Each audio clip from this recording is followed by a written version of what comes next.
A Justiça Federal começou a funcionar, no Estado a partir realmente do dia 9 de maio de 1967, quando ocorreu a posse dos 3 juízes federais aqui do Estado. Um juiz federal titular e 2 juízes federais substitutos.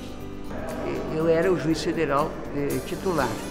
Os recursos para a instalação da Justiça Federal do Brasil, previstos na Lei 5.010 de 1966, naquela data não tinham sido liberados. Não tínhamos sede, a sede era a nossa casa. E não havia funcionários também. Era o recomeço de uma história interrompida por quase 30 anos. A Justiça Federal é uma criação republicana. Da Primeira República, então, ela se instalou nas capitais dos estados. A Justiça Federal foi extinta no Estado Novo, um regime autoritário que praticamente não via necessidade de ter uma Justiça Federal, porque, em virtude da própria natureza do regime. Após 64, então, foi reinstalada a Justiça Federal e aí também seguindo o modelo das capitais dos estados. Foi neste prédio que hoje abriga o gabinete do vice-governador que a seção judiciária do Rio Grande do Sul retomou sua trajetória. Eu recebi, num determinado dia, o telefonema do presidente do Conselho do Serviço Público, que era o doutor Astor Roca de Souza. Ele disse: Nery, eu fiquei sabendo que vocês estão ao relento. Eu quero dizer que aqui no Conselho, no prédio do Conselho, nós temos umas 2 ou 3 salas que estão disponíveis. Naturalmente que eu aceitei desde logo, né? A diretora, a dona Dulce, disse: nós temos uma possibilidade de colaborar. Pense aí num carimbo. Nós aporíamos o carimbo no nosso papel do Estado, é uma cooperação que o Estado vai dar provisoriamente à Justiça Federal. E assim foi feito. Tudo foi improvisação. Quando hoje nós vemos todas as instalações, hoje a Justiça Federal funcionando no mais alto nível de qualidade, etc., eu fico sempre pensando como foi diferente o início de 1967, de uma Justiça Federal que eram apenas os 3 juízes, no dia 9 de maio, passa a ser um organismo realmente atuante e que muito dignifica o Poder Judiciário brasileiro. A Justiça Federal logo se estruturou. Nos anos 80, as varas federais funcionavam em Porto Alegre. Mas ainda era pouco. A Justiça Federal precisava estar mais próxima do cidadão. Começa a ganhar espaço a ideia da interiorização. A primeira vara fora da capital é instalada em Rio Grande, em 1987. E aí foi só um expandir-se, né? Vagarosamente, primeiro, enfrentando as dificuldades, né? Rio Grande, Santa Maria, Passo Fundo, Uruguaiana, Santo Ângelo, e daí fomos. E eu acho que foi muito exitosa essa trajetória.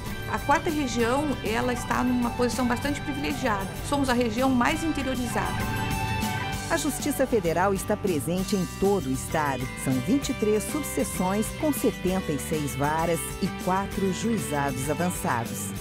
Uma estrutura que reúne 150 magistrados, 1.690 servidores, 470 estagiários.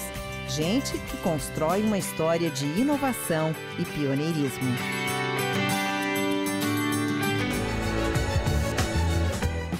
O século XXI chega com a realização de um sonho antigo. Os juizados especiais cíveis e criminais na Justiça Federal se transformam numa das mais expressivas inovações do judiciário brasileiro. Os juizados especiais eles representaram a ampliação do acesso à Justiça Federal.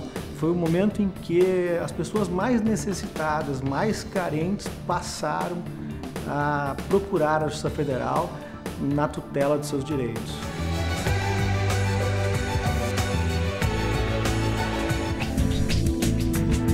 Às Novas tecnologias deram agilidade aos julgamentos. O processo eletrônico implantado na 4ª Região teve início com um projeto piloto na Justiça Federal de Rio Grande. Tem algumas coisas que eu chamo de efeitos colaterais do processo eletrônico, né? Que são de diversas ordens, né? Um deles é deixar o processo mais transparente, né? E mais acessível. Aquele princípio de que o cidadão tem a justiça 24 horas por dia à sua disposição, de segunda a segunda, né? Ou mesmo aquela transparência, o cidadão poder saber tudo que consta do seu processo em tempo real, o que não acontece com papel. Raramente uma pessoa vai ao fórum e pede para folhear o seu processo e ver o que o advogado escreveu dele, o que a outra parte contestou. No processo eletrônico a pessoa tem acesso integral, né? Tem a questão ambiental, não só no que se refere à economia de papel, também combustíveis, né? O transporte de processo físico exige transporte. O Supremo Tribunal Federal, por exemplo, recebeu em 2009 mais de 100 toneladas de processo, ou melhor, mais de 100 toneladas de papel. Tem também a economia, o processo eletrônico é muito mais barato, tanto para o cidadão quanto para o erário. De todos os modos que a gente olhar para o processo eletrônico, ele é muito mais vantajoso que o sistema tradicional. O EPROC é também muito seguro. Uma sala-cofre abriga os servidores e garante a preservação dos documentos. Com 2.700.000 processos já processados em 10 anos, nós nunca tivemos o desaparecimento de nenhum processo, eles estão lá tranquilos, nós nunca tivemos nenhuma alteração de documento que consta do processo, nada, nenhuma falsificação. Depois que chegar na justiça, a guarda é muito tranquila, é muito segura e a gente pode contar isso do histórico.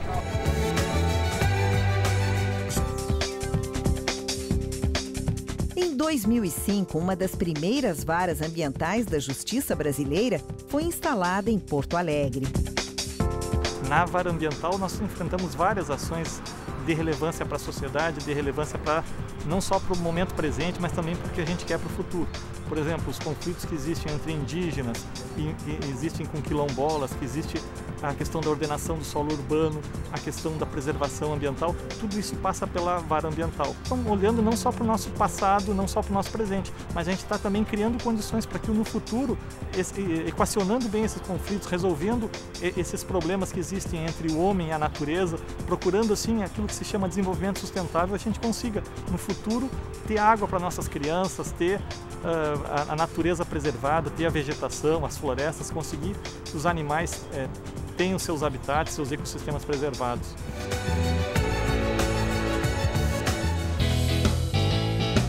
O Judiciário Federal do Rio Grande do Sul participa da história do país com atuação em processos com grande repercussão.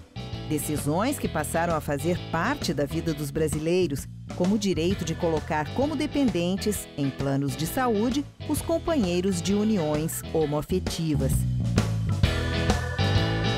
Em 1998, a proibição do fumo nas aeronaves ganhou um enorme espaço na imprensa, pautou posições de outros tribunais e teve repercussão até no exterior. Foi uma ação ajuizada pelo Ministério Público Federal do Rio Grande do Sul na época, né, e que visava mudar a orientação que existia quando se possibilitava fumar nos aviões a partir de 1 hora de voo, né, com aquela separação que existia simplesmente entre a numeração das cadeiras. Né. Então se entendeu, né, foi que nós entendemos que essa separação que existia não vedava e não protegia aqueles que não fumavam. Logo depois dessa decisão, o próprio governo brasileiro mudou a legislação no sentido dele proibir o fumo nos aviões. Né?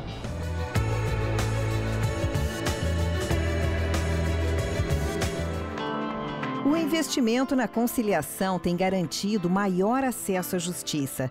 Magistrados e servidores vão até as comunidades e garantem soluções mais rápidas e satisfatórias para os processos. A conciliação é extremamente importante porque ela tem que ser vista como um modo não só legal, mas também constitucional de efetivamente resolver os conflitos.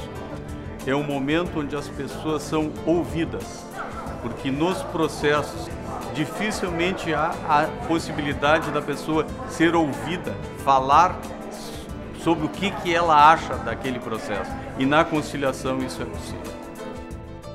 Em uma iniciativa pioneira, a Seção Judiciária do Rio Grande do Sul elaborou um projeto de conciliação nas desapropriações da BR-101.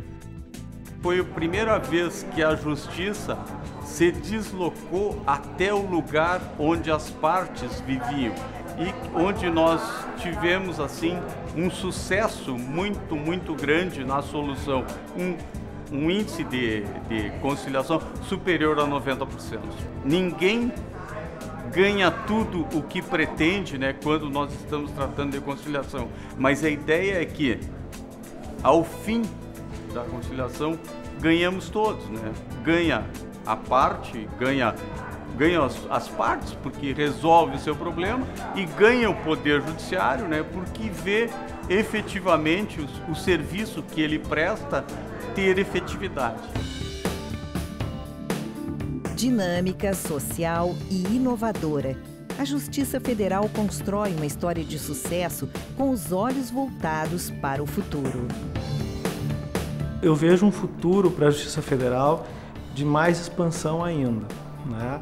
Ampliação e melhoria do nosso processo eletrônico e expansão da nossa rede de atendimento, seja com criação de varas federais, seja com criação de juizados especiais federais avançados, enfim, ampliação da nossa rede de atendimento. Até porque acho que há uma tendência de futuro de também assumirmos aquela competência delegada que vem sendo assumida hoje pela Justiça dos Estados, exatamente porque ainda não chegamos a um ponto tal de interiorização que nos permita assumir toda a nossa demanda. Esse constante movimento da Justiça Federal em termos de expansão, de se aproximar e melhor atender cada vez mais o cidadão, está intimamente relacionado com o nosso grande objetivo aqui, que é o de nos tornarmos uma justiça célere, acessível ao cidadão.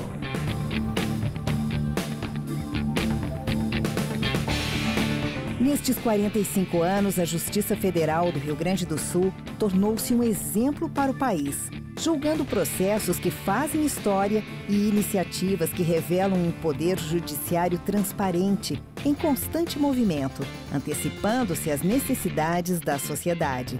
Um judiciário sintonizado com os desejos do cidadão e sempre à frente de seu tempo.